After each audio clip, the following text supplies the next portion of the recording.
From the University of Nebraska at Omaha, this is NCITE Insights. I'm your host, Ben Badafarano.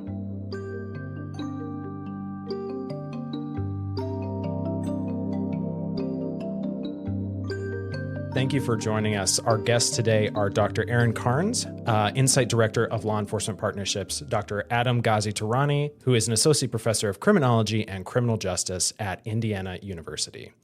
Dr. Tehrani is visiting Omaha this week to collaborate with Dr. Kearns on a series of papers examining the similarities and differences in 1, the scholarship on, 2, the public conceptualization of, and 3, the public attitudes toward punishment for terrorism, hate crimes, and other forms of mass violence. And we'll be discussing those today. Erin, Adam, thank you for joining us. No, thanks for having us. Thanks for having us. Yeah, appreciate you being here. I wanted to talk to you guys just to kind of give a general sense. Can you give me the premise of how you got interested in these specific topics, how you guys found each other, and then how it manifested in these papers? Yeah, absolutely. So Adam and I met nearly a decade ago, which feels weird to think about, when we were both at the University of Alabama. And I think that sort of the genesis of this is I studied terrorism, obviously. Adam teaches class on hate crimes.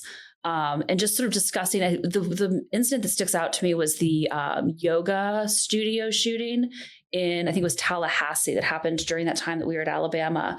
And sort of it was the beginning of a lot of the public discourse around incels, discussion of like, is this, it's terrorism, it feels like a hate crime, it's mass violence. Like, how do we conceptualize this? And honestly, I think a lot of it was just us like texting news articles and kind of ranting at each other a little bit. Yeah, I mean, because at that point, I think we'd already had Alec Manassian as well, and then Elliot Rodger before that. And so like the incel discussion had kind of begun, but it wasn't in the public sphere yet. And I do feel like that was the beginning. Like I remember a Washington Post article specifically talking about the like lack of female attention or something, like the way they phrased it was creepy. But, so we kind of were discussing along those lines, like how come when we have these things that, are in this realm, we talk about them differently based on, seemingly random factors. Yeah. And that's something that I think everyone has trouble with is discerning what are hate crimes, what is terrorism, because in a lot of ways, depending on how the media covers it, or how just like your friends are talking about it, that's how you perceive of it. And then that you catalog that in your head and slowly you build up this understanding of what it is, even though, experts or researchers might have a totally different conception, a very focused conception of what that is.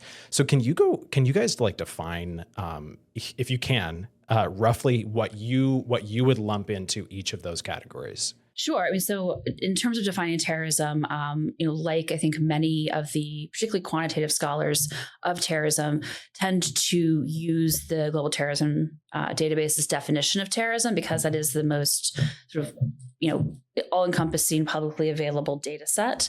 So it's looking at the threat or use of violence to intimidate, coerce, or induce fear. Has to have a social, political, economic, or religious motivation. There's a couple of other sort of more niche parts of that definition as well, but really looking at this from the academic definition, because when you look at it from a legal definition, even within the United States, different federal agencies are going to define terrorism differently. And then that gets much more complicated as you go out from country to country. Yeah, and for a hate crime, hate is actually not the right word anymore. So we tend to refer to them as bias crimes because the word hate makes you believe that there should be an element of malice, and that's not necessarily true. So for a hate crime to occur, it has to be against a protected class, which goes both ways, right? So people tend to think of it as minority, but it can go the other way too. So there can be a hate crime against the majority. But something like targeting a person in a wheelchair, you might not hate them, but you're still targeting them for being in a wheelchair, right? So that's a bias crime, right? So it fits under that same umbrella, right? You're doing something to someone in a protected class because they're in that protected class. And so historically, we've thought of, bigoted crimes, but then again, you have ones that aren't necessarily like that same level of hate, but you're still targeting people for that. And I think hate, it has a very personal connotation, Right? Yeah. Okay. Yeah. Bias crimes. That makes a lot more sense. Yeah. But again, I mean, even in the laws, like we were saying, it's written hate crime a lot of the time. So like, again, we're caught in this weird thing where there's scholarly definitions, there's legal definitions, there's the public conception. And that's kind of what our first paper was looking at. And now some of these other ones as well. When you have so many different definitions running around all over the place, and then also in the popular news media, what like public misconceptions frustrate you when you're interacting with quote unquote like non-experts? Like what kind of things pop out to you? I mean, there's kind of a list, Ben. No, I think that a couple of the biggest misconceptions are about, how frequent terrorism is. I think that there is, and I've done this in research, asked members of the public to estimate how many terrorist attacks there have been in the United States over the prior decade, how many people have died in terrorist attacks. And people tend to drastically overestimate the prevalence of something that is really a fairly rare occurrence. And beyond that, there's the misperceptions about what is terrorism and what is not. And this has been part of public discourse about, how the perpetrators, race, ethnicity can impact people's perceptions of whether something's terrorism or not. There's plenty of research that's been done on this where, if the perpetrator is Muslim from somewhere in the Middle East, Arab, there's a tendency to be more likely to ascribe the terrorism label, both amongst the public as well as in news media. When you think of a historical primer, then when you think of like terrorism, like start date historically, I know that's a very broad question. Yeah. I know that's a very broad question. Just as a primer, like when you think of specifically think of non-state terrorism, sure. In the public consciousness, if we have like a timeline graph, where do you see that, like at least in the last 100 years? Are there intervals? Let's limit to the last 100 years. It's like we can go back millennia, sure. But in the last 100 years, and this is something that comes largely, from Rappaport's work on the 4 waves of modern terrorism. Who is it? Rappaport. And looking at sort of the 4 waves of modern terrorism, where the first wave, which was late 1800s into early 1900s, is really more of an anarchist wave of violence that moved into, and I forget the exact terminology, which I shouldn't because I just finished revising a paper about this, but moving into more of a I don't remember the next wave's name, but more sort of a little bit more of the state violence post World War II, then going into, anti-colonial violence. And then from the Iranian Revolution onward, looking at more of this, religious wave of modern terrorism. Okay, that's interesting. And do you sketch any of that in the papers that you've been looking at? Like a historical sense of how people conceive of? No, we haven't in these papers, I think largely because that's more of the academics take a lens on it. I don't think that if you asked the general public that they would have that same conceptualization. For most people, particularly in the United States, I mean, pre 9/11, people kind of didn't think that terrorism really happened here, even though we had Oklahoma City bombing, less than a decade prior to it. It's just something that I think is not sort of as rooted in the public consciousness. That's interesting because going back to something you said just previously, how it has like an inflated sense of like how common it is. How do events affect that? So like when you think of Oklahoma City bombing, 9/11, right? It honestly, this is a terrible comparison, but I think of like shark attacks. Sure. You know how like they're actually extremely rare. No, I don't actually think that that's a terrible comparison at all. Okay, great. That makes me feel better. We won't have to cut this out. Yeah, I don't think it is a terrible comparison because it's something that is incredibly rare. The number of fatalities in the United States per year is very low.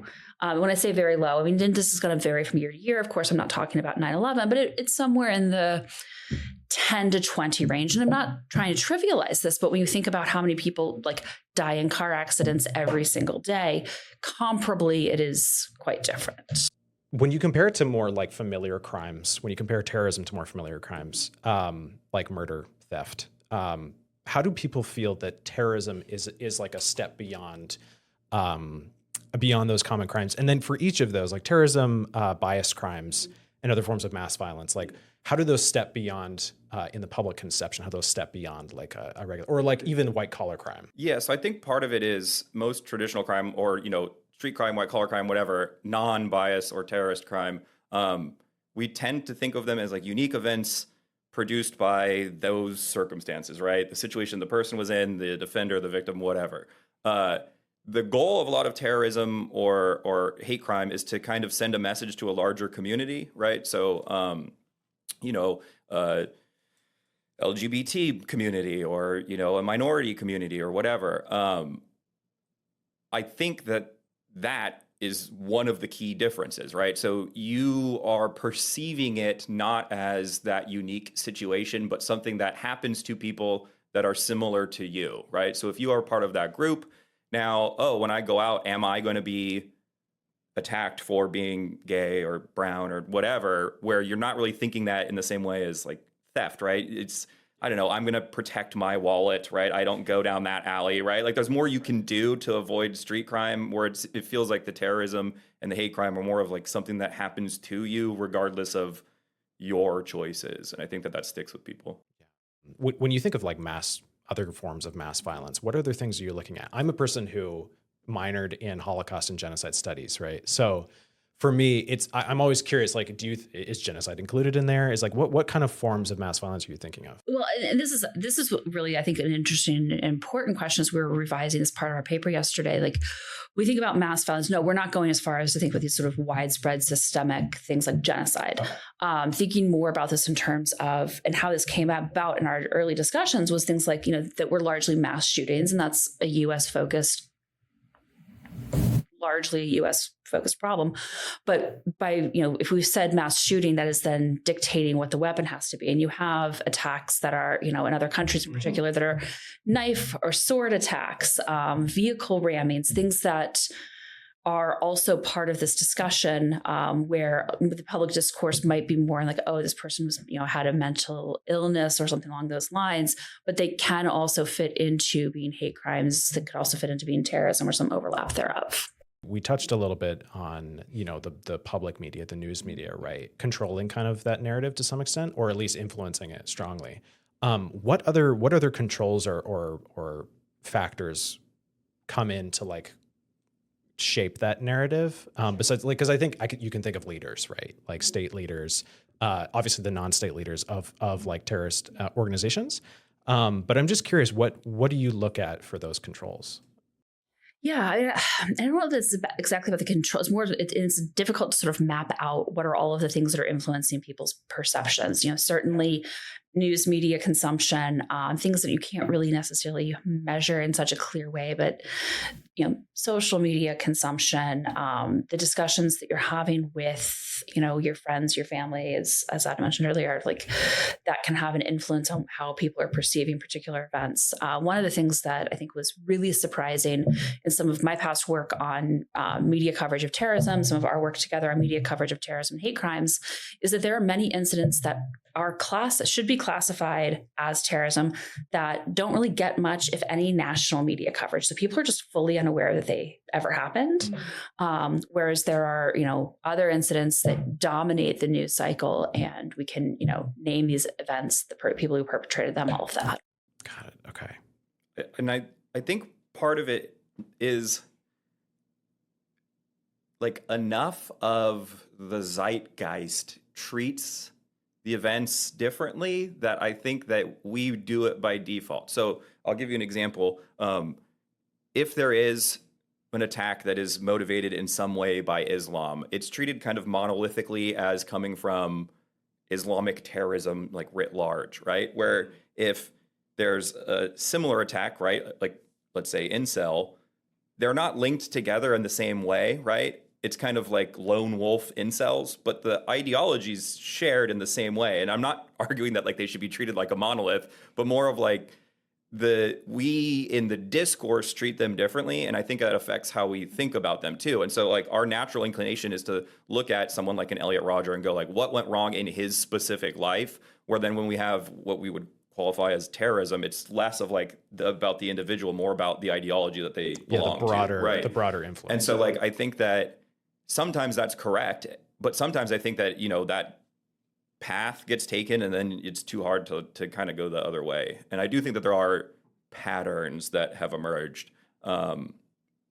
who's behind that or what's going on. I don't know, but it's interesting. I think to go back to one of the earlier questions of like the public perception of or like awareness of terrorism, and I think it matters like where we're talking about. So like in the U.S. for sure, 9/11. But if you go earlier, right, think of the UK and Ireland, right? Like they were much more aware of terrorism before 9/11, right? Yeah, the Troubles. Exactly. And so like I think that even that, right? Like the Brits call it terrorism.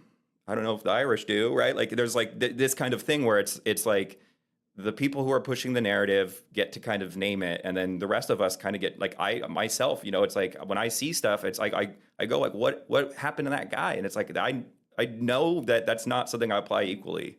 Yeah, which is unfortunate. And that's also hard, I imagine. Some of the research that we've done at NCITE like looks at how different nations, countries define it, and how that totally changes how they enforce it, how they conceptualize how it is, and that presents serious problems when you're trying to collaborate on prevention and things like that. Oh, interesting.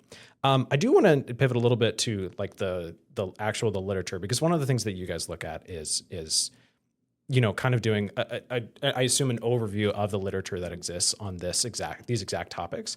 What does it look like? What does the field look like right now? What makes these papers kind of unique? Yeah, so I think one of the things that really stuck out to me when we started having these conversations nearly a decade ago, was that, within the terrorism literature, which is much where I'm immersed, there's not really much overlap with the hate crimes literature. Yeah. And these are two things, within, the American Society of Criminology, we have the Division on Terrorism and Bias Crimes. And despite it being very clearly linked in people's minds within our community, there's really limited, I can think of, there's a handful of articles that have looked at these sort of comparisons, these overlaps, and distinguishing, elements between terrorism and hate crimes, because there are many incidents that would reasonably be classified as both. Can you give me an example of one of those? Yeah, absolutely. So if you think about something that's classified as terrorism and a hate crime, so something like the Christchurch shooting, right, where it is terrorism, but it is also targeting a mosque, therefore hate crime. Right. And there are myriad examples of this. Where you see these incidents that qualify as both. There's, of course, things that would just be a hate crime, would just be terrorism as well. Got it. Okay. But these literatures really don't speak to each other in a way that is, I think, problematic and, to expanding our understanding of violence that does not, doesn't fit into these neat, discrete little categories. We live in a messy world. A big part of NCITE, as we've said many times before, right, but is preparing practitioners, giving them a lot of the background information that they need, and kind of helping with the conceptualization of these things to help them more on the front lines. Yes, absolutely. I'll be very candid that these were projects that started before I was here at NCITE, before I was focusing entirely on applied research. So this is a little bit more of what we call sort of basic science approach to understanding phenomenon in the world. But it is important, I think, in, understanding what is terrorism, hate crimes, et cetera, because so much of the public discourse around this is like, well, did it get charged as? Was there a terrorism enhancement, hate crime enhancement? And that's, left up to prosecutorial discretion. There's, a whole different body of literature about how prosecutors decide whether or not to go for those enhancements. And it's typically going to be in cases where they're pretty certain that they'll meet the threshold. For like the hate crime angle, right? So if we're talking about like terrorism being more rare than people perceive, I think hate crime is more common than people perceive. And if we're talking about them as kind of like on a continuum, I think that there is kind of a disregard from the police to treat these things the way that they should be treated. And I do think part of that is the end problem of they are very difficult to prosecute as a hate crime, right? So unless the person was screaming slurs or, drawing swastikas or whatever during the crime, a lot of times the prosecutor is just going to go for the easy, provable murder, theft, whatever, right? The enhancement, weapons possession, exactly, like is going to give more time, but it might make your case more difficult to prove, and maybe you lose. And so a lot of times you kind of don't go that angle. And then again, in the media and stuff, it becomes the like, well, then was it a hate crime? And it's like, yeah, but we just couldn't, like the energy shouldn't have been spent there proving it in court. And so I think that with the interactions I've had with working with officers, I think that when they become more aware, I do think that the policing becomes better. And like, it's kind of counterintuitive because then like the reports of hate crime go up, but that's because they're actually being seen versus being ignored, right? And so and I'm sure, like, depending on where you are in the country too, like hugely different. Yeah, reporting, if they report rules, it, then it's right. like totally I mean, different. hugely different at the state level, different, different regulations, different training. We were just discussing this yesterday, the California where Adam's from. If you look at reported hate crimes, it's what, 50%? It's 20%. So it's a fifth of all of the US, which okay, statistically looks real bad. Yeah. But then if you think about it, it's people are more comfortable going to the police thinking that something will actually be done. There are more, minority groups, period, interacting with other groups, right? So like the recipe for it to occur more, but then also to be reported more is much higher. And again, we met in Alabama, and while teaching my class there, like there were a number of counties that reported 0 hate crimes. And it's like that, come on, 0 for a year, come on. So these kinds of things, right? So it's I wouldn't argue that it's like not applicable to like practitioners, but it is kind of like a more, a priori, like, okay, think about this the next time Forming you're making an all of arrest. But yeah, Sorry. we're not trying to like retrain anyone. It's more of a like just, like there are misconceptions I think that we all have, like I just alluded to with myself, where I think, there can be improvements made for sure. Got it. Okay, interesting. I did remember something that I forgot to talk about. So as I told you excitedly, I read a book a while ago called Discipline and Punish by Foucault. Is it Foucault or Foucault? Sorry, I always mix those up. It's French. One of the things that I found really interesting in that book was the public, when he was doing like his historical framework of punishment for crimes, and the prison system, there is a strong focus on like the public delight almost for punishment. And, like you picture like a period drama where, you see like a public execution, something like that, right? When you think of that, like, do you think that is as true as it was then? Like, is there a delight for those kind of, I don't know what I'm trying to say here. Like, is there something there that still exists that people think that some things should be like punished much more than others? Oh yeah. When you think of degrees and like, okay. Yes. Yeah. So I love this question. So, I mean, right. You're thinking about like, there's a Johnny Cash song about public execution. Yeah. There's, Scarlet Letter comes to mind, right? So you have these historical sort of this is not a uniquely American thing either, but certainly, the idea of going and watching public executions. I mean, I think that there's, I don't know how long, but centuries old history of this. I wish that like you could go back in time and I could do public opinion polls throughout history, of course, right? But barring that, I've seen this in a lot of my work where it's asking about people's, perceived what they think is the appropriate punishment, or what they think is sort of the ability to be rehabilitated across different types of offenses and offenders. And I've looked at this in all sorts, within the context of these papers. We have a project with Callie that's looking at that. Within some of the papers I've worked on with Isaac, another one of our PhD students, look at this, as well as a book I read a handful of years ago looking at public support for torture. We're, as a U.S. focused comment, we are a rather punitive country. People, and this is some of the other work looking at public support for torture, where people say, "Oh no, I want to do it because it's sort of this utilitarian justification." But when you really kind of get into it, it's much more punitive. I'd love to like pick your brains all day.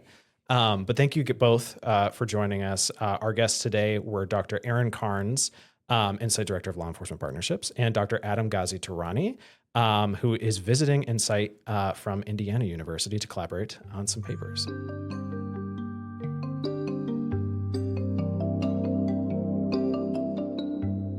This series is produced by Ben Badafarano, Aaron Grace, Scott Jordan, and Blake Ersch.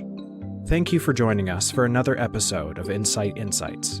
The National Counterterrorism Innovation, Technology, and Education Center, or NCITE, is an academic center of excellence for the Department of Homeland Security.